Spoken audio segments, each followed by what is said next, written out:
Have a great day. How to listen and use vocabulary fluently like a native. Make it a habit to listen to podcasts on a variety of topics anytime. And you will remember how to use vocabulary in everyday conversations. Immigrants, building businesses and communities. The United States is home to many immigrants and refugees who have come for different reasons. In 1994, Hamdi Ulukaya immigrated to the United States. When he arrived from Turkey with $3,000, he was hoping to learn English and find work. Today, his Greek yogurt company, Chobani, has annual sales of about $1.5 billion and employs more than 2,000 people.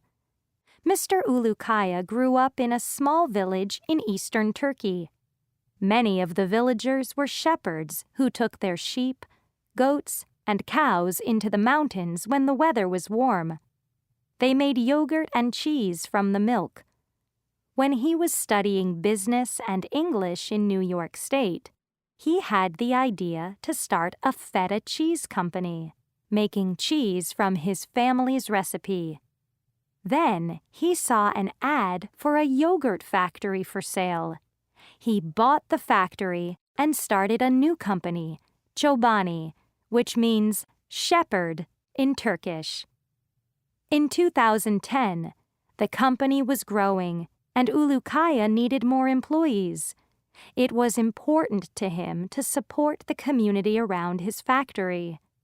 Many immigrants and refugees from Africa, Asia, and Eastern Europe were living in the area.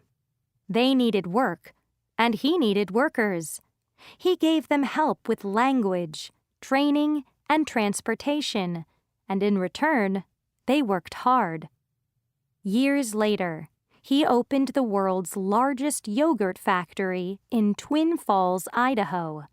He hired refugees from the community to work at the new factory. Today, approximately 30% of his employees are immigrants or refugees. Ulukaya said, "The minute that they got the job, that's the minute they stopped being refugees." There are people from 19 different countries working at Chobani. Ulukaya knew his employees were working hard, but they were still struggling to support their families.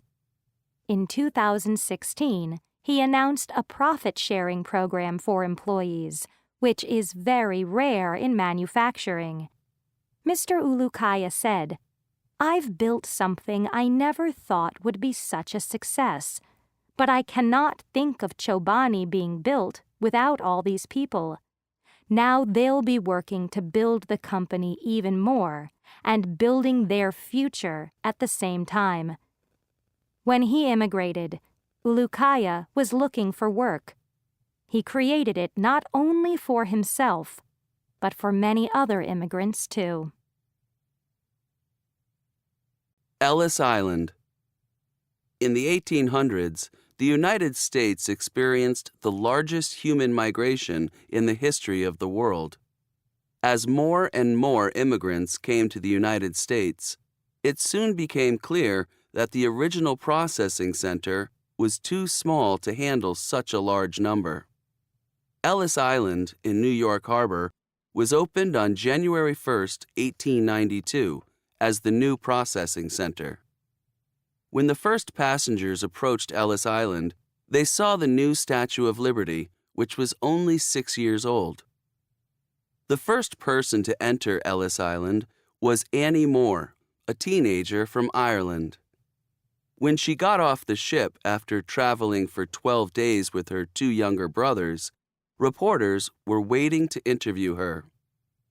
After she went through the registration process, an official gave her a $10 gold coin.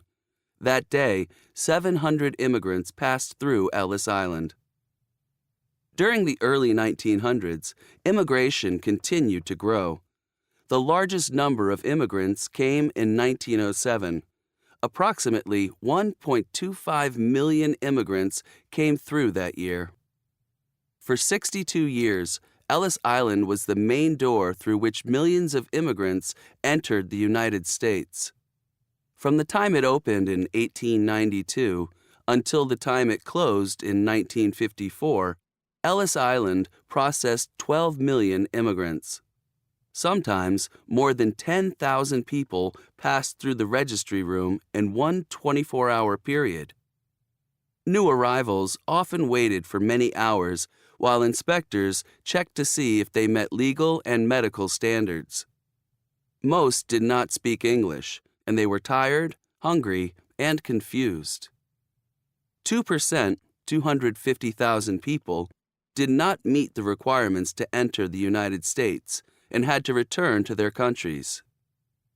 After it closed down, Ellis Island remained abandoned until 1965, when President Lyndon Johnson decided to restore it as a monument.